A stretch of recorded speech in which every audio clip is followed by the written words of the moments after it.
Are you about to do what I think you're about to do? Yeah, man. I hope I'm wrong. I am nervous.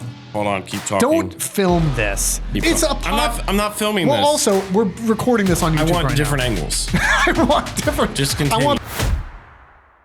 Well, we have finally got 1 week of actual full slate college football. Oh, man, it was so good. Under our belts, and everybody except Alabama had a really, really good time. Also, maybe Texas. Half Notre the teams. Dame probably also didn't have much fun. So to be fair, half the teams in college football did not have a good time. But then there's us. We're Jace and JP, Michigan, Ohio State. This is the Rivalry Podcast from River Radio Ministries and presented by our friends at Elevated Integrity Construction. There is so much to get to. Yes, we're going to talk Texas, Ohio State. We're going to talk Michigan, Oklahoma coming up this weekend. We're going to talk about Alabama. Oh, and this is the only time I'm going to find joy in doing that. We're going to talk about Alabama, and we're going to talk about all the national media people that took Alabama as their national title champion. And then we're going to talk about JP saying, yeah, they ain't getting out of week one undefeated. On social media at RivalPod and RivalPod.com, Facebook page, Twitter, Instagram, and on YouTube. If you're not watching right now, you should be. We've got some brand new banners up behind Mr. JP So nice. there. Look at that. Got a little custom rivalry stuff. And by the way, you can get your own custom rivalry site. I don't think we have that up on the website at this moment, but you can get yourself a custom RivalPod t-shirt. Shop when you go to rivalpod.com. And by the way, wherever you're listening right now, be sure to rate and review. It seems like a small thing, takes like 25 seconds. If you can spare 25 seconds, that helps the algorithm, the robots, our AI overlords know that, hey, this is a pretty good college football podcast, and it puts it in front of more eyes and ears. Emphasis on the pretty good. Sometimes good. This is a college football podcast. They sometimes talk football. If you are, by the way, if you're not familiar, this is literally just Michigan Man and Buckeye Nut. Every single week we sit down. We've been friends for years. This is like our 7th or 8th season of doing this podcast. And we talk through Michigan. We talk through Ohio State. We talk about college football at large, but mostly how does it relate to that final Saturday in November? So thank you for being here. We do like to start off with a little bit of a wheel route, a little bit of an icebreaker question to get the ball rolling. We barely need this today. Yeah, there's so much that I feel like we could just go down the list. And the wheel slowly stops. Okay. So the question is Arch Manning overhyped? And I'm going to have us not answer that question. Okay. Perfect. I love the start of this. Because I've got kind of this I've got this side segment that I want us to walk into. And I'm going to have us get to that question last, if that's okay. So this is kind of a general look at college football. We will come back to is Arch Manning overhyped? So I'm calling this pause or panic. And this is your classic week one leads to incredible numbers of overreactions from everybody. Either your team is the best or the worst, or this team over here is the best or the worst. You get the idea. Is this a week one overreaction or an accurate reflection of where things stand? So we're calling this pause or panic. Arch, we'll get to Arch. Pause or panic on Arch here last. Just like Ohio State's defense. But I want to start with this. Pause or panic, Alabama. Let's get to the Crimson Tide elephant in the room. Yes. Pause or panic on Alabama. Alabama obviously gets beat by Florida State in Doak. Thomas Castellanos talked his talk all off season about you don't have Nick Saban to save you. I don't see him stopping me. And they couldn't. So, JP, pause or panic, Alabama? I'm panic. I'm absolutely panic. This is a team that lost 3 games last season. You come in, you no longer have Jalen Milroe. You're better or for worse. Look, regardless of what your opinion is, the guy was a playmaker. Jalen Milroe gone. The only offensive talent you have after losing Haynes to Michigan is you have Ryan Williams, and you're hanging your hat on that. And man, you don't have anybody that can get him the ball. Well, and they lined him up. I was listening to, might have been Klatt, but I was listening to somebody breaking some of this down, and they said that he took the numbers might be a little off. Something like 25% of his snaps were in the slot last year. He took 90% in the slot on Saturday. And was just getting, and Clatter or Josh Pater, whoever it was talking about him just getting lit up over the middle. Of course he was. I'm with you. Panic on Alabama. Because here's the thing. Kalen DeBoer was already coming into the season, rightfully or wrongfully, right? And we've talked about this with Michigan and Ohio State.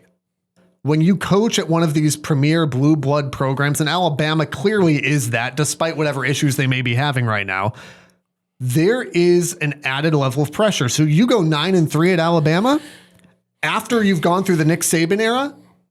People are going to be concerned about that. You already heard it even after last season when they missed the playoffs. They lost 3 games. People were already, and it was Kalen's first season. And then, and it didn't help that then in the playoff game where Alabama played most, if not all, of their starters, and a Michigan offense that was pretty inept started very few stars on defense, and Michigan dominated that offense. That was concerning. So you come into this game thinking, okay, this is a chance for DeBoer to kind of right the ship. We'll start off on the right foot. Here we go. And not only did you lose, you lost pretty bad. Well, and if you look down the list, so that Alabama already has a loss on their record. Yeah, man. I'm glad you're taking this here. This schedule doesn't get any easier. And there's one game in particular that I added onto this that now I'm thinking is maybe a little bit of a tougher out than people are maybe giving them credit. Is it Louisiana Monroe this weekend? It is. Spoiler alert. Let's Stupid go. Genius coming up later. You'll never guess who I picked. Let's go. The Crimson Tide still have teams like Georgia. Yep. They have Tennessee. On the road. They have South Carolina, LSU, Oklahoma, and one that I'm sneaking in there, Wisconsin. No, Wisconsin doesn't even have a healthy quarterback. You missed Mizzou. How about we add at Mizzou into that list instead of Wisconsin? Alabama could very well. I'm not saying they will, but Alabama is staring down the barrel of 7-5. I'm not saying that is going to happen, but I'm saying look at what you just listed. With already 0-1 at Georgia, at Mizzou, at South Carolina, Tennessee, LSU, Oklahoma. I would feel comfortable right now looking at that list of teams and immediately chalking up Georgia and LSU as for sure losses. And that right there is another 3-loss season. So I don't think 5 is necessarily out of the question. Nothing's for sure in college football, but I'm with you. This is a panic. And I don't typically buy, well, Team X just wanted it more than Team Y.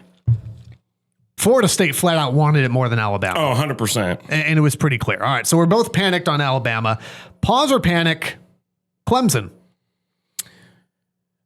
I'm going pause. I know last week we talked about this, and I think even the episode before. I have Clemson obviously winning the ACC. I still really believe in that defensive line. I still really like Cade Klubnik. Dabo is still a good coach. Their schedule isn't anything crazy. You've got SMU, Duke, Florida State, and South Carolina. I think probably on paper, Clemson is still a better team than all of those. This was a tough game against a really, really good LSU team. I'm not going to hang my hat on all of a sudden I'm out on this team just because of that. I think in all of these other games that are tough games that I mentioned, Clemson's going to be the favorite. They have a really, really good chance to win all of those games. The first 3 I mentioned, SMU, Duke, Florida State, are all home games for Clemson. The one road game is at South Carolina. I watched South Carolina this weekend, and it looked like a first game of the year. Lenore Sellers was good. Yeah, he'll be fine. But do I think that team is necessarily like? I just don't think they're on the same level when it comes to Clemson. I'm not hitting the panic button on them yet. I've got them at pause. I would agree with you. I nearly went panic here, but then I think all the reasons you laid out. I mean, they've got a tough schedule, like you said. I think the schedule's tougher than maybe you're giving it credit for. I think SMU, I think Florida State suddenly looks like a very tough one, but it's hard to tell, right? Yeah. South Carolina, Georgia Tech in there as well. If they go to the ACC championship game, Miami is obviously one of the favorites to be in that game as well. So I'm looking at this and thinking, okay, well, suddenly it's the first weekend in September. And even if you're just looking at Tech, SMU, Florida State, South Carolina, Clemson's suddenly got to go like 3-1 through that slate. I'm still pause on them because I like you still take them to win the ACC. But even in the preseason, before any of this happened, I did not buy them as a deep playoff team. I still do not buy them as a deep playoff team. And dare I say, I told y'all, I was the only person in the country that said LSU. I don't think you were the only person. The only person in this room. I think people from LSU would have something to say. I don't think so. Everybody was high on Clemson, and I said LSU will go into Death Valley and they will get a win in their own barn. And they did. By the way, I'm feeling a little better about my LSU to win the SEC pick after this weekend, too.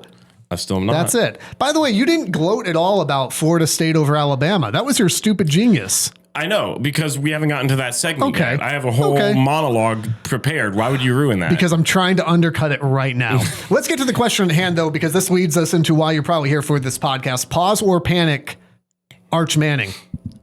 And this obviously will lead into... Or are you going Texas overall? Or kind of a mix of both? However you want to answer it. I'll go both. This will obviously lead into the game a little bit. We'll try to not dive so far in, but yeah, just pause or panic, Arch Manning / Texas. This is going to be kind of a blanket statement for me. I'm going to go both on the side of, not as both pause and panic. I was going to say, you can't pause and panic, my guy. I'm talking Arch and Texas as a whole. Yeah. I'm pause, which might surprise you. I think Arch will be fine. I think this Texas team will be fine. But that doesn't mean that this loss didn't really, really hurt them, because coming back to it again, this is a tough schedule. They have at Florida, Oklahoma, at Georgia, and Texas A&M. This team might have another loss or two on their schedule. I do still believe that Arch will be a great quarterback. I still think that this defense is elite. I think Ryan Wingo is still a phenomenal receiver. They still have a really, really good running game. And this is where I won't hit this on the head too much, because we'll obviously talk about it. But it's been something that's kind of irked me a little bit over the weekend after the Ohio State-Texas game, is all I heard since that game's conclusion is, well, Arch just didn't look like himself. He just blah, blah, blah, this and that. But zero talk about maybe part of the reason that he didn't look as good is because this Ohio State defense was also pretty dang good on Saturday. I think there's been plenty of talk about that. Not from the national media. I have not heard hardly anything. It has been, well, Arch missed a lot of really easy throws, which for sure I think some. But this Ohio State defense, and I saw one guy, and I don't even know where, and honestly, I don't care to even shout him out because it was so stupid. But he said... Was it my Twitter account again? It might have been your burner account. That's fine. No, it was actually a TikTok somewhere where this guy who was hosting a podcast in his Aunt Martha's basement somewhere was talking about how Arch Manning, or there were two things that Matt Patricia fooled this weekend. Was one, Arch Manning, and then two, Ohio State fans into believing that they have a good defense again. And he said Matt Patricia threw every single thing he had at Arch Manning, and now teams are going to have that Ohio State defense figured out. That doesn't make any sense. And I just disagree with that statement. That is the least ball-knowing person statement I've ever heard in my entire life. And you've been doing this podcast and I've been doing for this podcast 4 years. For 4 years, and I've said a lot of horrible things. Have you seen me play NCAA? I don't play smart football. But that just kills me. The lack of credit that's being given to the Ohio State defense. So if I look at it as a big picture, I think this Texas team is still an elite team. They're still going to be one that's contesting for the SEC, which, as much as we make fun of, is still a really, really good conference. Well, it's the Big Ten and the SEC. Yeah. One is clearly better right now. Mm-hmm. And it's the one with back-to-back national champions, right? And we root for two of the teams in it. We'll let you know which one we chose. Yeah. Well, we root for the two defending national champions, right? Yeah. I'd agree with you. And again, I'm going to try not to lead too much into it, but we kind of will here. I'm pause on Texas. I think Texas is still going to be a really good team. I think that there is, and I'll hold my cards a little bit. I do think that there is credit for Ohio State's defense in this game. I think you're not watching closely if you don't think that Ohio State deserves credit for this game. I will probably be less bullish on it than you are, but that being said, I'm still pause on Arch as well. What clearly happened, and it was frustrating. Here's what was frustrating in the aftermath for me. is I get that as media members, it is our job to, to go to the games and to watch the film and to pontificate and to do all this stuff and to create these narratives. It's not a big word for me. I have a great vocabulary. But to do all those things, but sometimes we're just throwing stuff out there to throw stuff out there because we like to hear ourselves talk. And one of my concerns going into the game was, I said that I thought that Arch Manning was more than just your average new starting quarterback. I still think that.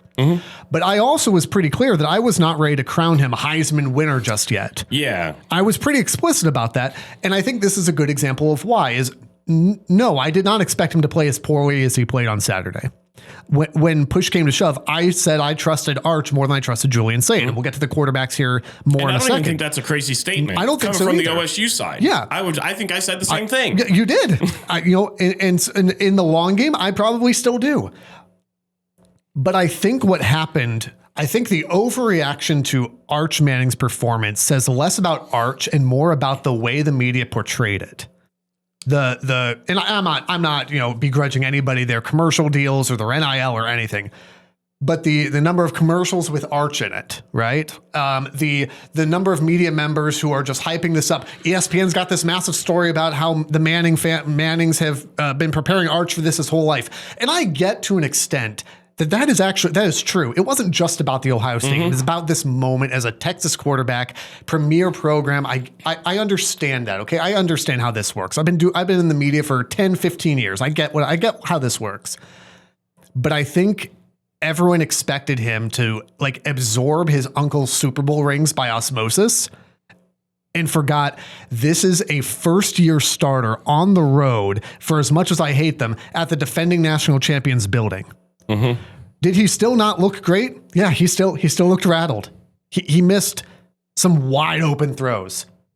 Also, he probably can't hear because his first start is on the road in a raucous environment. And Ohio Stadium has been, I think, to an extent, rightfully criticized for some of the game day atmosphere. So similar to how Michigan Stadium has been in years past. It did not feel or sound that way on Saturday. It was rocking. It was good for the Buckeyes and all that stuff. So all that to say, as we're diving in here, pause on Arch. And that includes pause on punting on him and pause a little bit on the Heisman hype. Let him go out. Sark didn't seem concerned. And so if you're a Texas fan, I don't think you need to be concerned. Well, and you saw flashes of it. I mean, 100%. As poorly as he played, there was a throw on the very last drive that he had where it was just a dot. Yeah, just it's not a question of talent. It was an execution. The touchdown pass that he threw, phenomenal throw. Yeah. I mean, the only person that could make a play on that was his receiver. Yeah. Yeah. And again, you at the same time, and we can kind of dive into this point. You have to give credit to Ohio State's defense. Ohio State played very well. I saw Tyvis Powell was talking about what Patricia was throwing out there, at least in his estimation. Tyvis was saying that what Patricia threw out there was preventing Arch from really understanding what coverage they were in. So again, think about new starting quarterback. And I've never played football at any level, right? But think about having a new quarterback out there. You're trying to get guys set. You're trying to get play calls in. You're trying to check. You're trying to listen. You're trying to look. You're trying to read. All this stuff is going on. Of course he looks rattled. What did you expect? We talked all last episode about new quarterbacks on the road and how tough that is. Ty Simpson, new quarterback on the road, lost the game. CJ Carr, new quarterback on the road, lost the game. Arch Manning, new quarterback on the road, lost the game. You can go on and on and on here. Yeah, I don't disagree with you on any of that. I think, and you kind of hit on this already, Michigan and Ohio State both are a little bit underrated when it comes to stadium atmosphere. Both of those stadiums show up when a game is on the line. When Indiana came last year to Ohio State, you were at the game. That crowd was insane. Last year when I went to the playoff game against Tennessee, and they were calling it Neyland North, and they were saying we're going to bleed out the shoe and we're going to overtake it, and all these Tennessee people were coming up, and it was still just as loud as I can ever remember it. You told me the Michigan game this past year was as loud as you can remember. Not at the end, but it was still loud, just a different kind. A lot of that was the pepper spray. Yeah, a lot of that was different. The crowd was just on another level. I think there were so many things to take away, and there's stuff that and maybe it's because I tune out the national media enough on those game days, but it felt like every ESPN, Fox, every game that day, even last night when they were talking over halftime and recapping the weekend, all you saw was how Arch played bad. And they never gave a specific, he played bad, he looked rattled because of this. It was, he just missed easy throws. Which is true, but not the whole story. Not the whole story. I thought you saw it from the time down. The one thing that really stood out to me was the same exact thing that Ohio State had last year. And Michigan had it the 2 years prior to that. That bend, don't break attitude, where Texas had their chances. Yeah. They had numerous chances to go and score, and they just didn't. Ohio State toughened up when they needed to. They stopped them. There was a 4th and goal, just flat out stopped them. Yep. Time and time again, Ohio State was making the right play. The defense was making the right decision. And I think there were a couple of key players on that team that this Ohio State defense is going to have to really rely on. But the one thing that I think makes them great at what they do is their football IQ. And there's 2 players, and it's some of the most important positions to have on your defense is block O recipient in Sonny Styles, your middle linebacker. And then the other one is obviously Caleb Downs. 2 guys who just have elite ball knowledge. They know the scheme. They know what to do. They know where to direct their guys. And you saw that. You saw some of the younger guys being directed by those 2 captains, and they were able to make the plays. Yeah. I thought Arvell Reese, a guy that I've harped on numerous times, maybe had the best game of any of them. Igbenogson, who we have made fun of many times. And I'll continue to do so because I don't think he's that good. He had a pretty good game. That's fine. He was fine. Jermaine Matthews, a guy that had some reps last season, and you had seen the potential, makes a huge play for an interception, a great break on the ball. This defensive line got some pressure when they needed to. A lot of that was the defensive line depth. Kenyatta Jackson going down, and they didn't really seem to miss that much of a beat. So that was a huge plus. I thought CJ Hicks coming off the edge, it was really, really awesome to see how the game ended last season in the Cotton Bowl, where Jack Sawyer comes off the left side of the line, right side of the quarterback, almost unblocked, gets immediately to Ewers, gets the strip score. We all know how that play ended. And then for this game to end with CJ Hicks coming off the exact same side, virtually untouched, immediately getting pressure on Manning, not getting a sack, but making him uncomfortable enough to where he had to make a throw. And Caleb Downs was there to stop him short. I mean, the defense just played out of their minds. They were tough. They were gritty. Everything you could have expected and hoped for out of that defense you got. The stuff with the offense is where I still have a few question marks. Can I chime in on the defensive side here? Because this is a podcast with 2 people on it. Sure. I am less bullish on the Ohio State defense than you, while still, I think, giving them well-deserved flowers for this game. For me, and I would say this on the Texas side too, as far as their defense goes, I think both of these defenses are very good. So don't hear me not saying that. But I feel like I almost have to swing a little bit the other direction and say, for me, as good as the defenses were, I thought this was kind of an ugly football game, more so than a defensive masterpiece. You know, like I know on the broadcast they try to talk about like these defenses are elite, and maybe they are. But I watched Arch throw, and yes, there's credit to Ohio State's defense, but I also went a number of times in that game, and some of it had to do with Ohio State's defense, and some of it didn't. Same thing on the other side. I watched Texas' defense, and some of it was, wow, Texas' defense is really good, and some of it was watching Julian Sayin and going, okay, that's just a guy. And I didn't think that it was as incredible of a defensive performance, you know, as I think it was being made out to be. I thought the quarterbacks were fine. I didn't think Arch played very well. I thought Julian Sayin, and I'm guessing that this is where you're kind of heading with the offense here, and I'm genuinely curious on your take. But I would say that one of the things that I vehemently disagree with from the Ohio State beat, because it would be weird if as a Michigan guy who just was like, yeah, Ohio State absolutely has this right. Yeah, go Bucks. Like I wouldn't be doing that. Julian Sayin was fine. I did not think that he was played bad by any stretch. I also was not impressed by him. Like, give him a grade. If you had to grade that performance. If I had to grade the performance, a B minus. That's fine. And I think that's the thing here too, is that Ryan Day even said, understandably so, we don't need him to be great. Just win. And he did that. So I'm okay with that. Like if I'm in Ohio State shoes, I'm okay with the performance that he had. What I'm not going to sit here and allow, though, is I'm not going to allow 11 Warriors to talk about he was so poised, he was so steady, he shined, he was so impressive in this debut. No, he wasn't. He did. He did enough. What he did enough. You don't want to just look at stat lines. Are not always accurate, but his stat line was 13 of 20 for 126.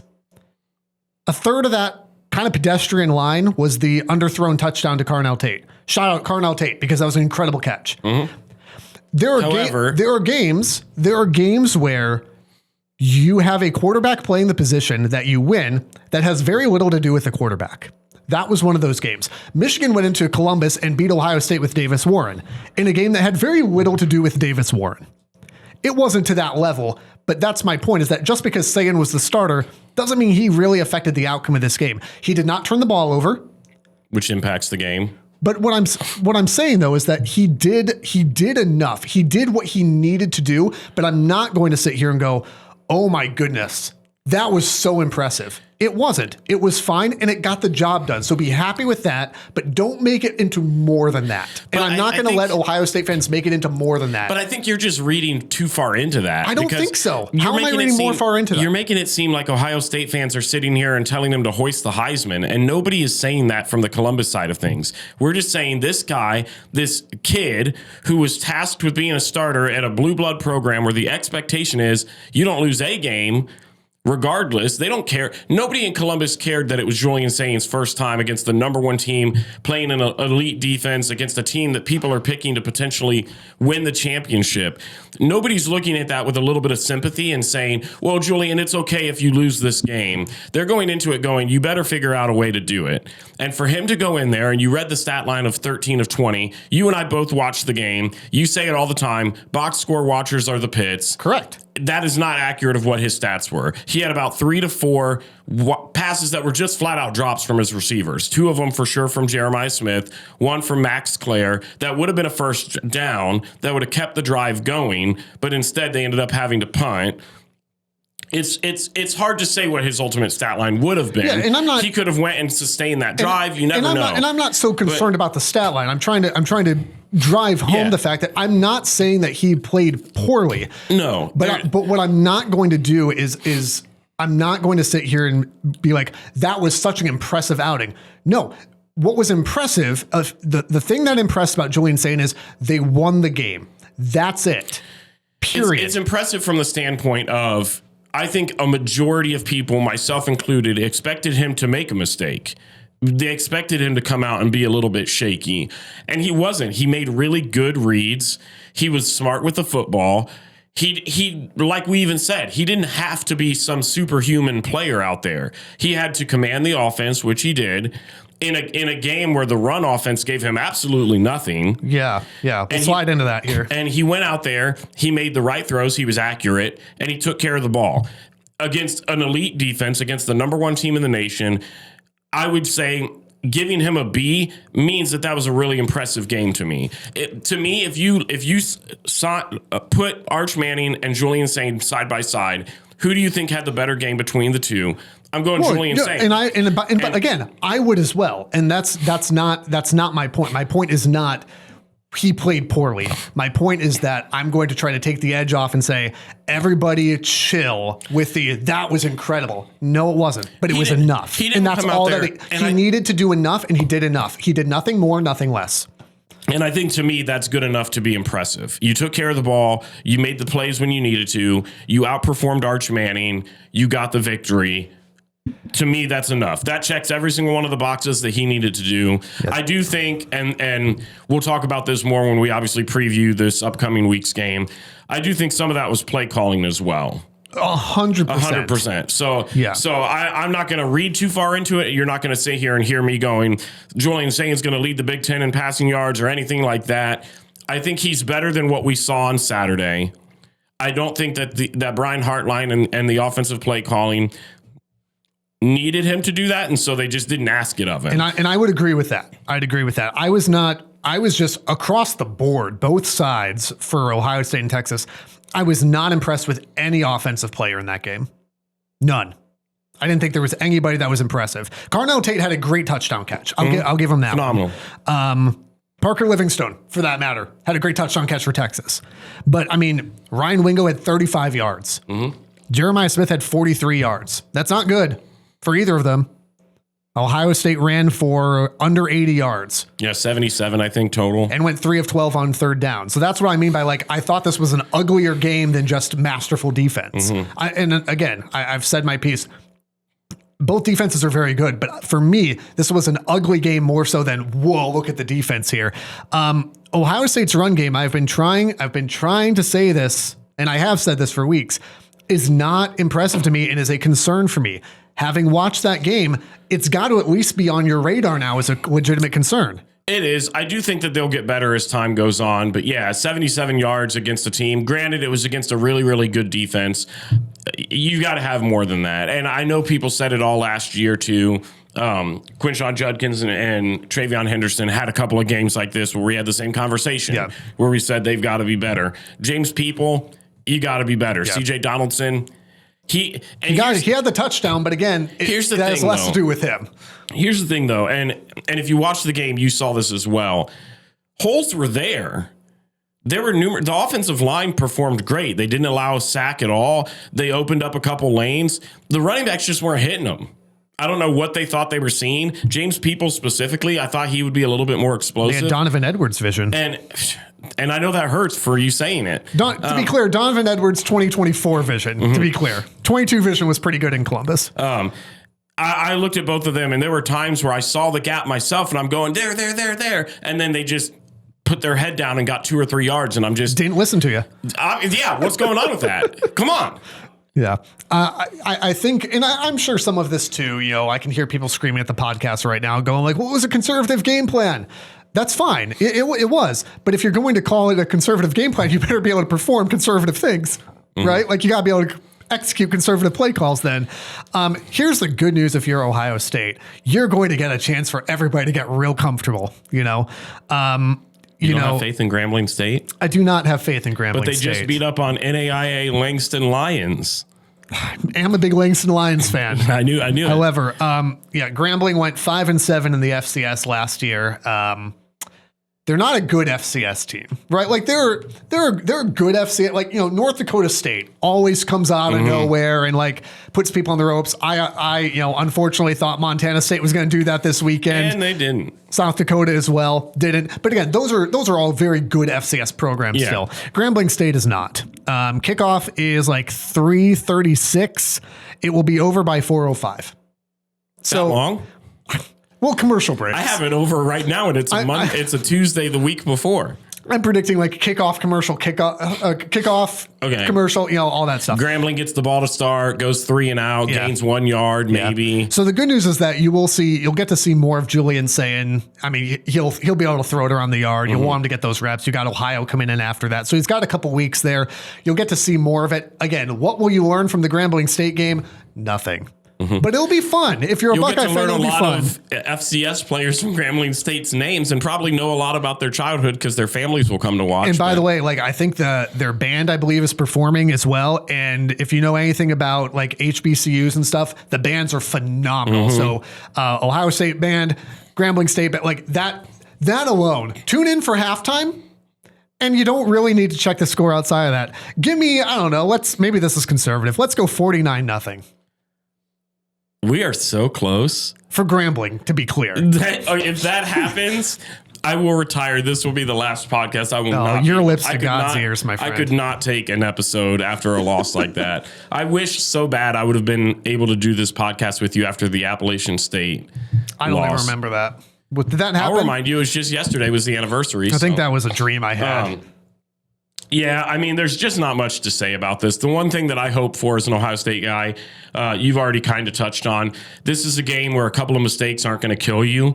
So I'd like to see them open up the playbook a little bit, let Sane actually sling it around there. I'd like to see him get upwards of 30 to 35 pass attempts this game. Just because he needs the reps. Get him the reps, feed some of those players. This is a game that you're going to see Lincoln Kineholtz come in probably at halftime or midway through the third. Yep. I want to see the run game actually get going, which it will. It won't. If it doesn't, it won't impress me. But if they don't, this is one of those games where you learn nothing unless things don't go well. Like if you run for like $120, problems. Well, but this is a game though where I feel like I want them to start throwing it right off the bat. You would hope so. Get a couple of touchdowns on the board early. And then you'll start running. And so they're not going to come out there. There's no reason that this game should be anywhere within 5 touchdowns. No. If it is, that's a problem. Yeah, I've got 49-3. Okay, well, you always gave him 3 points. That was kind of you.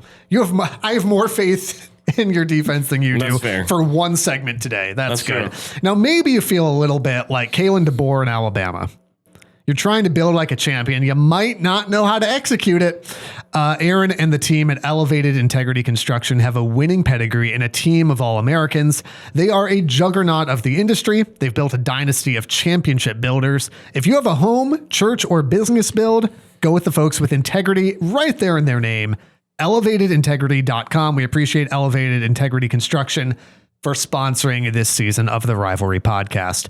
We are also very proud to partner with our friends at Homage. By the way, if you're watching on YouTube right now, wore the, I think it was it's early 1900s Detroit Tigers Detroit shirt today. Also have it in a crew neck. It's fantastic. Dude, respect some history.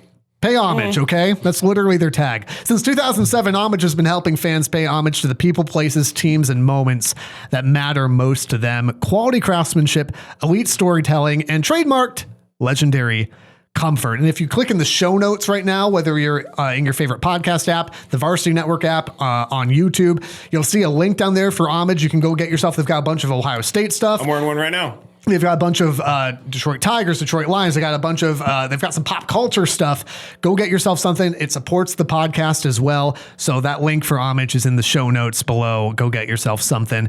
And by the way, mentioning the Varsity Network, we are a proud member of the Varsity Network, powered by Learfield again this season. The Varsity Network is the must-have app if you call yourself a college football fan, which hopefully you do if you're listening to this podcast or watching. Live broadcasts, on-demand podcasts, game replays just like this one, free to download. Find the Varsity Network in the App Store and be sure to search for the Rivalry Podcast. That line always trips me up there. I can't seem to do that. It's tricky to say words. It is hard to say words sometimes. Here's a couple words that aren't hard to say. Bryce Underwood. Michigan beats New Mexico, and again, in games like this, it's hard to sometimes tell what's real and what's not, right? Like even think about Oklahoma, who we're about to preview here. When it comes to Oklahoma, did we learn much about Oklahoma from them beating up on Illinois State? No. Not really, but maybe.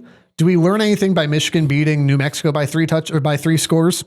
Maybe, but not really. But one of the things that is pretty clear off the bat is that Bryce Underwood, he's got it.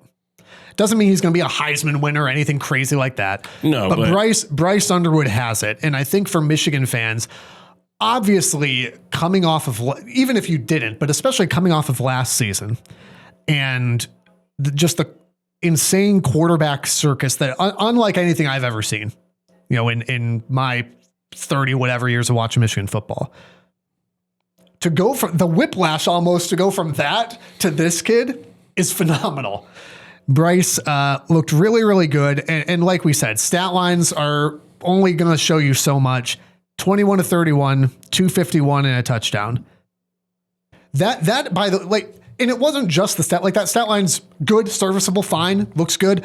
It's the way he played.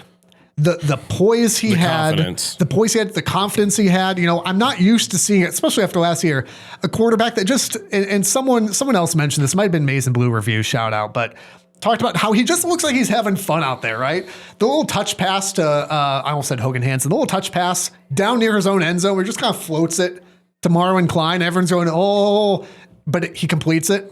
And he just kind of starts dancing up to the line, tongue out of his mouth, just dancing a little bit. I'm not used to seeing a quarterback having fun after last year. A lot of it was Davis Warren looking like a deer in headlights. Or Jack Tuttle looking at his elbow like, well, it shouldn't look like that. Or Alex Orji going I can nowhere. Throw the ball and not just run it. Like, and again, respect to those guys because they all beat Ohio State. However, it was just a different feel. It was a different feel. And I was really impressed with it. One of the things that I said going into the game was I wanted to see, not necessarily sling it around the yard, but I wanted to see them open up the playbook a little bit more than Michigan traditionally does, because I wanted to know, what do we have here heading into Norman? And I went back and forth with some people who said, no, they shouldn't do that. Be conservative. I thought what Chip Lindsey rolled out was exactly what I asked for. 30 plus throws, looked really good. Didn't do, yeah, of course there's some, mistakes in there, or he didn't turn the ball over, but okay, yeah, I don't like that or whatever, sure. But I thought the game plan was very balanced from the run game. I mean, Justice Haynes was a menace. 16 touches, 160 yards and 3 touchdowns. I thought it was a very balanced game plan, and I was very happy with the amount of leash that they gave him. I said, hey, take the training wheels off. I thought they did. Yeah. Not fully, but they didn't need to. I thought they gave him enough leash that I walked away going, I'm very happy with that game plan.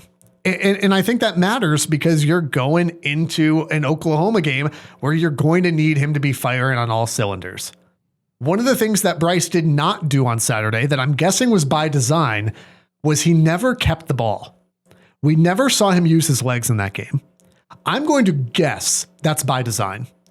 I'm going to guess on Saturday, you're going to see him keep some of those. Where he backs up, and he hands it off to Justice Haynes. I think he's going to keep a couple of those because he's going to have to make that Oklahoma defense respect the run game. Getting ahead of myself there, but I thought the offense was very good. I have a little bit of still concern at offensive line. I thought they played well in a lot of areas. They're not the Joe Moore Award winners of 21 or 22. But I think that they are better than they were last year and will only go up from here. I thought the defensive side of the ball, I thought the pass rush was very, very good. I thought the secondary played very well.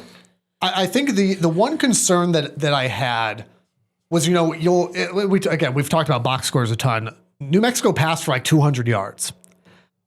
What Jack Lane did was, because the pass rush was so effective, is he dropped back and it was dink and dunk. It was a screen pass. It was drop back, get the ball out quick to space, and let the guy go. There's a balance for me of there's some concern there to go, okay, well, that's not, I don't love that because he basically was using the pass rush against itself. But there's also a part of me that goes, well, how many teams are going to play that way? New Mexico is a team with, and Jack Lane's actually a fine quarterback.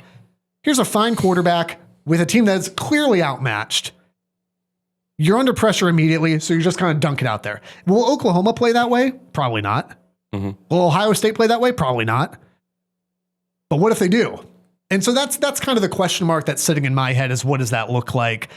The other big question mark heading into Oklahoma would be Jayshawn Barham.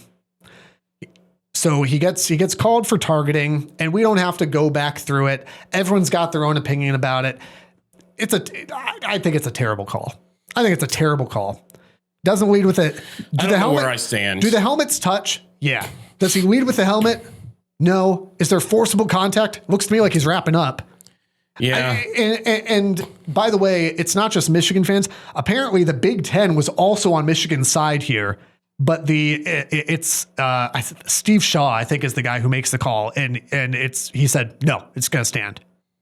So the fact that the Big Ten was also kind of with Michigan on this tells me it's not just, maize and blue glasses looking at this.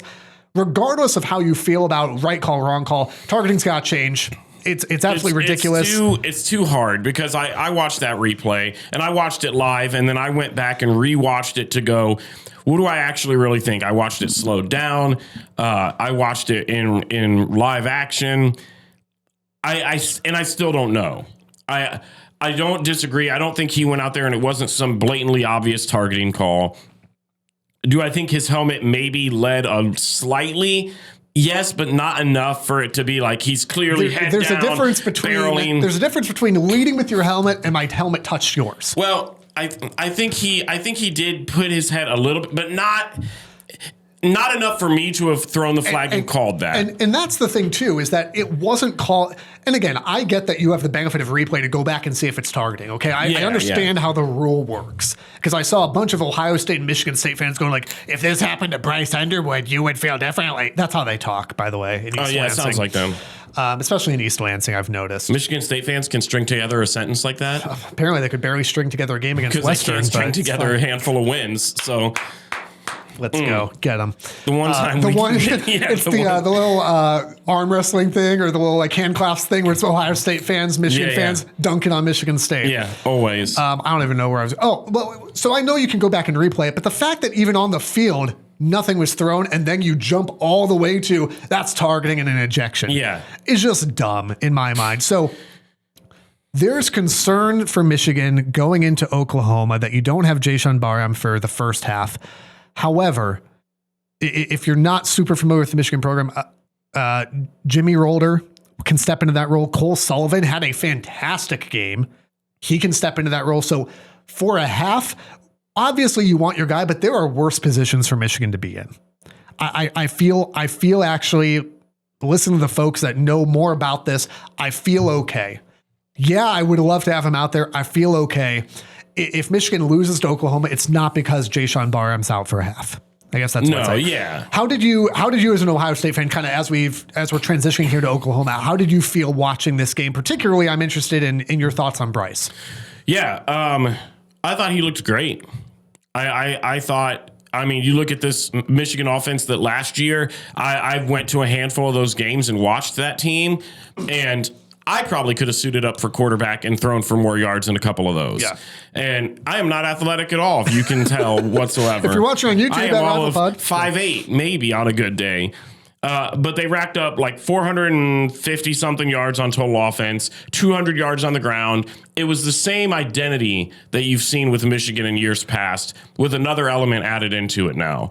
They were still clearly a run-first team, but you saw a different kind of zip on the ball with Bryce Underwood. Yeah. There was a play, and I forget what quarter it was in, but I want to say it was early, where he just a bullet right across the middle of the field. That while I'm watching this in my house, I thought that was the throw they didn't make last year. 100%. The touchdown pass in the end zone was a beautiful lob pass that I thought. That's something that just doesn't happen. It stays in the air too long and gets picked. A great route by Marlon Klein, by the way, for sure. First touchdown. And that's one of those plays that makes me love football because they broke it down in slow-mo and you see Klein go out and start to go and you see the guy kind of follow him to break off just the out route and then he cuts up.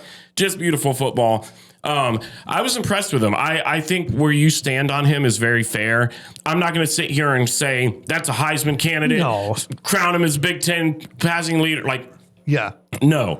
But if he can develop, if he can grow, he could be right up there. Yeah. The guy's obviously got the talent. There were a couple of things, and you already pointed out the one that I think are really important. And especially for somebody his age, you're a freshman, a true freshman, that is automatically going to make your teammates want to play for you. And it's the confidence. Yep. You saw him in clear control. He's sitting there throwing dimes after his teammates make big plays. He's strutting his shoulders a little bit. He's got a certain swagger about him. But here's the one, and I know you love this as well. It was on a Justice Haynes touchdown run where he broke off to the left side, and who was there to make the closing block? Bryce Underwood. Also, please don't. Please don't. Makes you poop your pants a little bit. But also, if I'm a teammate of Bryce Underwood, and I'm seeing my quarterback not just softly lay his hands, drop the shoulder, and lay into a guy to try and set a block to guarantee a touchdown, I'm going to want to go out there and bust my butt for a guy like that. It reminded me of 2021 Big Ten Championship. This was the first thing I thought of when I saw that block, and I'm glad you brought it up. Was it made me think of Big Ten Championship 2021. JJ McCarthy was not the starter, but he was in for this play. McCarthy was a freshman, and Blake Corum breaks off. I think it might have been the opening touchdown for Michigan that game. They scored a lot on Iowa in that game. But Blake Corum is just sprinting down the sideline, and J.J. McCarthy, freshman, not even a starter, sprints past him to throw a block. The quarterback. And again, we know what McCarthy ends up becoming. That's what it reminded me of, is the willingness of this young quarterback to go, do I need to? I don't know, but I'm a football player and I'm going to throw my shoulder into it. 100%. And it reminded me of shades of JJ McCarthy throwing that block for Corum. That was a really good feeling. It was a really good feeling to see that. Again, you want to take competition into consideration. It's week one. But also, and I think it was Ryan Van Bergen was talking about this on Maize and Blue Review, I believe, with I can't remember. It was Anthony Broom and Ryan Van Bergen, who played for Michigan on the defense, talked about how competition doesn't matter. You can when you see a pass like that, you go, it doesn't matter who it's against. That's a great throw. For sure. And we saw a lot of that with Bryce. So looking at Oklahoma though, how much of that translates over? Because Oklahoma, 35-3 over Illinois State. How much do you learn from that? Nothing, and also a lot. So you still can take some stuff away. John Mateer threw for 400 yards on this team. Now, dare I say, Michigan's defense is hopefully a step above the Redbirds. You better hope. I really hope. But John Mateer is a very good quarterback. This was the top quarterback in the portal. Not Carson Beck. It was John Mateer. And John Mateer looked the part on Saturday. That concerns me. I'm very concerned about even what I think is a good Michigan defense. And again, Michigan's defense might be elite, but it's so impossible to throw that word out there after week one. It's hard for me to say that anybody is elite after week one, because here's if I can tangent for a moment, here's what happens. You have these guys that will talk about, well, Miami and Notre Dame are both phenomenal football teams. And by the way, they might be. They very well might be. But you have these guys who talk about Miami and Notre Dame are phenomenal teams. How do we know Miami's a phenomenal team? Because they beat Notre Dame. And we know Notre Dame's a really good team. Look how they hung with Miami. And I go, hold on a second. Look how good Notre Dame is. They only lose every time that they play a competent team. Do you see the circle that we're doing here? This team is good because they beat this team. And we know this team's good because they hung with this good team. That doesn't make sense. So I'm hesitant to say who's good and who's not after week one, right? Like you can get a feel for it. But John, all that to say, John Mateer looked the part. He looked really good. Oklahoma looks really good. Their problem last year was their offense, not their defense. Their offense looked good. Now, I will say, they could not run the ball on Illinois State to save their lives. John Williams from Locked On Sooners said, and I quote, Oklahoma not being able to run against Illinois State is a problem. Their usage of Jaden Ott makes no sense. So Jaden Ott is the Cal transfer. They spent a lot of NIL money to get him to come. He's coming off an injury. He was placed like third on the depth chart when it was released, and everyone went, "That's not a real depth chart." And then he was like third on the depth chart, and he rushed like once for -3 yards, but he was also out there for like a kick return. So I'm not sure if they are, and by the way, like trying to poke around in some of the Oklahoma stuff, it doesn't seem like their insiders really know what's going on either. Like I've asked them and got no response, rude, but it doesn't seem like they have a clue either of how is Jaden not being used. Are they trying to ease him in? Is he still hurt? Are they saving him? Where is he on the depth chart? And it doesn't seem like they know. And dare I say, that's not a good place to be going up against a Michigan team who, one of the things I don't have much question about is their run defense. No, you don't have Kenneth Grant and Mason Graham. But by the way, I almost said Idaho because I've got Jack Lane transferring in on my brain. New Mexico, one of their strengths should have been their run game. With Scott Trey, and I'm blanking on his last name, but with Scott Trey back there running, it did nothing. Did absolutely nothing, which is why they went to the dink and dunk passing game. So I feel pretty good about Michigan's ability to stop the run, especially because I'm not sure Oklahoma knows exactly what their depth chart or what their usage is going to be. On the offensive side of the ball for Michigan, I don't know what to expect because Oklahoma's defense is still really good. What does it look like for Bryce Underwood to drop back and throw passes against a good defense? I don't know. What does it look like for Bryce to use his legs against a good defense? Keep him honest. I don't know. It could be success. There's so much unknown in this game. And I guess where I'm going with this is I'm coming back to something we talked about last week, which is it makes me nervous for a young quarterback to go on the road. I think Michigan will be fine in the long run. And if you played this game in mid-October, I might feel different because I'd have more body of work to evaluate. Are you about to do what I think you're about to do? Yeah. Yeah, man. I hope I'm wrong. I am nervous. Hold on, keep talking. Don't film this. I'm not filming this. Well, also, we're recording this on YouTube right now. I want different angles. I want different. Just continue. I want to be able to like switch back and forth. Continue. I think Oklahoma's going to win this football game.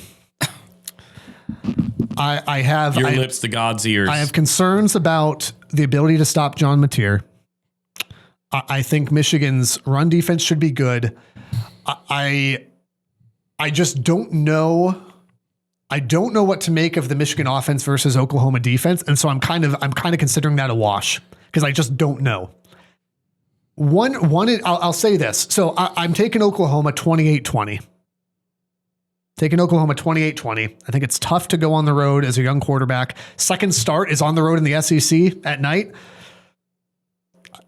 I don't know, man.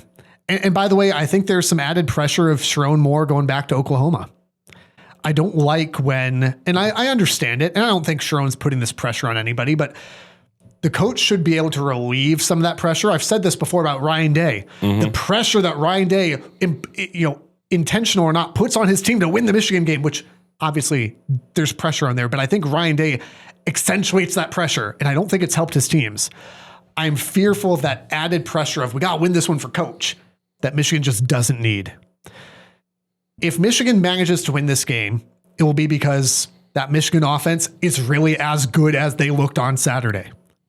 If they're able to have success against a good Oklahoma defense, it's going to be a good Michigan team. If Michigan is able to shut down John Mateer, it's going to be a good Michigan team. I just don't know. If Michigan is going to win this game, by the way, it is obviously Bryce Underwood's going to have to be good. But it's going to be on the line, right? It's going to be Michigan's offensive line is going to have to create space for either Bryce to use his legs, for Justice Haynes, for Jordan Marshall, and you're going to have to wear down the Oklahoma defensive line, Michigan style. If Michigan's going to win, they're going to have to do that. On the flip side, Oklahoma looks like they may be starting a true freshman at left tackle, or at the left side of their offensive line. That's Derek Moore's spot.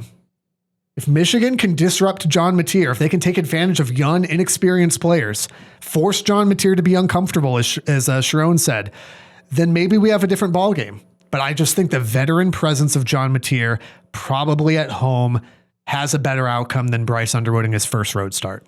28-20 Oklahoma. I hope I'm wrong. I think the key to this game is going to be the ground game. I don't think that's crazy. You've already kind of touched on it. Oklahoma struggled to do literally anything on the ground. Meanwhile, Michigan was running left and right, whatever direction they wanted to, against who I would say is a superior opponent in New Mexico in comparison to Illinois State. Yeah. I think that's fair. I think that's fair to say. It's an actual FBS team, at least. Yeah. I feel like that's going to be the key. I think obviously Justice Haynes is going to have success. And I think that's going to help Bryce Underwood a lot. I think this is actually going to be kind of a similar game plan as to what Ohio State had against Texas. Michigan will just be able to operate it better. I think Justice Haynes is going to be able to get the ground game going, which will then open up the passing game for Bryce Underwood. He's not going to have 250 yards and a touchdown and really have to be flashy. He's just going to have to take care of the ball and make the plays on third down when he's called upon. Ironically, it's the Julian Sayin game plan. Yeah, I think you're exactly right. And I think he'll be able to get it done. I also actually have a little bit more faith in this Michigan defense than I think you do right now. As good as Mateer actually is, I mean, he's a phenomenal quarterback. There's a reason he was the number one transfer quarterback in the portal. Dark horse Heisman name being thrown out 100%. But the one thing Michigan did really, really well this past week was put pressure on the quarterback. They forced some really bad throws. They had 3 interceptions. On the targeting call, they had a fumble that it should have been a fumble. Yeah. So they were forcing turnovers. The defense was gritty. I feel like this is a obvious tough test for Michigan. But this is one that I actually think they're going to pull out. I have Michigan 27, Oklahoma 24. Let's go. I think when it comes down to it, the ground game is going to be able to carry them. As good as Mateer is, I just don't have confidence that their run game is going to be there, which I think is going to help the Michigan secondary kind of close in on some of those coverages, and it's going to force a turnover or two. The Michigan defense is going to obviously have to be good, because I think one of the concerns that I would say I have, and this is going to come with a young quarterback at offense. It's not just all on Bryce. He just obviously gets the biggest spotlight for obvious reasons. But New Mexico, to their credit, now some of this was official assisted. Okay, New Mexico also, in addition to the targeting on that same drive, had a clear incompletion on third down that the refs were like, well, that was interesting, and just the ball and the drive continued. You know, however. Excuse me. New Mexico dominated time of possession in the middle frame. Second and third quarters, they had the ball for something like 21-ish minutes out of 30 in the second and third quarter. That's not great. So in the second and third quarter, Michigan had the ball for 8-9 minutes total? Mm-hmm. New Mexico had for 20, 22. That's a problem. That will gas your defense. Now, again, a lot of that is... Some of it was official assisted, but a lot of that was that dink and dunk stuff that I don't know that Oklahoma's going to run. But that's a concern for if Michigan against a good Oklahoma defense does, struggle a little bit where they have a couple 3-and-outs in a row. And you give John Mateer more and more opportunities and your defense is gassed, that's a problem. So again, Michigan's going to have to win. I mean, so much of football is just win the line of scrimmage, right? And if Michigan's going to do it, I think they will on the defensive side of the ball. If they can do it on the offensive side, to your point, then yeah, I mean, they more than have a shot. They are touchdown underdogs right now. I think it's 5.5. It was 6.5. It's down to 5.5 as of this morning. I hope they do it, because this game will go a long way into telling you what type of, much like Texas last year, what type of season is Michigan going to have? If they go into Norman and they pull out a win at Memorial Stadium, playoff team, this season looks drastically different. If they go out and lose, the expectations remain the same. I said this was a 9-3 team. Yeah. If they lose in Norman, it's probably still a 9-3 team. If they win, you might be looking at 10-2. Obviously, that you can see the game flip is obvious. If they win in Norman, this is probably a playoff team, and I don't think that's crazy to say at this point. Let's finish out here with our stupid genius upset picks of the week, along with a little bit of pick'em here, broader college football. You picked Florida State last week. Heck yeah, I did. So the way this works, you've got to be at least 5-point dogs. And if you get it right, pretty simple, you get however many points the spread was. So you now have 13.5 points. 13.5 points more than I did all of last season. We're up. I'm going to let you go first, man. You won last week. It's 13.5-0 already. It's not a good spot. Yeah, I've already talked about it. I've got Michigan and Oklahoma. That's my stupid genius. For the first time ever, I hope that your stupid genius pick is correct. There were not a lot of games I liked as upsets this week. It was either within 5 points. Also, not a lot of great matchups this week, outside of the one we just talked about. Mm-hmm. It was either like 2-point spreads or like 27. But I found one I kind of like. Kansas at Mizzou, plus 6.5. Okay. Jalen Daniels, not Jaden Daniels, because I keep wanting to call him that. Jalen Daniels. I think he's the real deal. And by the way, I think Bo Prabula is a good quarterback as well. But I like, why not? That's a fun matchup. One, slim pickings this week. Number two, Jalen Daniels is a difference maker. Whether you think he can pull off this win or not. Give me Kansas at Mizzou plus 6.5. Why not? There are a handful of other games at least worth turning on. Every game is worth turning on because it's college football. But just real quick here, Illinois at Duke is a fascinating game. I'm going to take Duke in this one. I'm going opposite. I like Illinois. I think Duke at home is tough. Also, I kind of like to see the Illinois hype die down a little bit. I wouldn't be opposed to that. I do like Mensa for Duke. I think he was a stud. He threw for almost 400, I think, this past week. Dude was awesome. Baylor at SMU. Intriguing matchup. I have SMU. I do as well. I think had Baylor beat Auburn, people would feel different about Baylor because they were pretty high on them. But I agree. I think SMU is a tough one. Arizona State, Mississippi State. This is a primetime game. Arizona State losing this game would be a pretty big deal. It would be, and that's why they just won't. I don't know who you ended up having. I have Arizona State. I actually have Sam Leavitt as a dark horse Heisman for me this year. I took Arizona State as well. I do not have Sam Leavitt as a dark horse Heisman, but I think you and I both picked them to win the Big 12, and so I'll ride with that. And then Cyhawk is probably the most, outside of Michigan, Oklahoma, probably the most intriguing game of the week. Iowa at Iowa State. Iowa State. Iowa, for some reason, just can't find a guy to throw the ball. And without a real passing game whatsoever, it's hard for me to ever actually pick a team to win that game. Didn't they? Isn't there the guy they got out of the portal? Isn't he from South Dakota State? I forget. He was from a big FCS school. And so people were talking hype, and I just didn't see it. He threw for like 70 yards. Yeah, I'm with you. I'm still not sure on Iowa State as a whole, but also, I mean, I thought that South Dakota would hang with them, and they just didn't. Oh my goodness! So I mean, how can you not roll with Rocco Bakhtier? Yeah, I thought he's been great to start the year. Give me the Cyclones. Even though there's less premier matchups this week, still college football is going to happen. Ohio State, Grambling at 3:30, Michigan, Oklahoma in another primetime game, which is great because then I get to wait around all day, not able to, and just pace. Pace around the floor waiting for this game to kick off. The sad part for me is I'll be at the Buckeye game, but it starts at 3:30. So all the good games that I want to watch, like Rutgers is also at 3:30. You said good games you want to watch. That was the I want to watch part, not the good game part. Okay. And then obviously that game's going to come close to an end. I'll be in traffic trying to leave Columbus right at the start of that Michigan-Oklahoma game. You'll see second half though.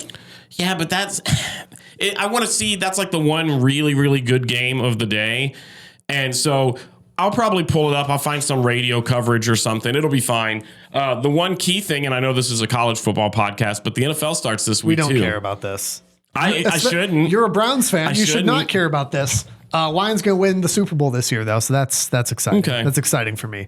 Hey, if you're not subscribed, be sure to do that. It takes like 25 seconds to rate and review. Be sure to follow on social media at RivalPod. Get yourself some homage merch in the show notes. Get yourself a Rivalry t-shirt at rivalpod.com. Enjoy yourself some college football this weekend. Good to be back.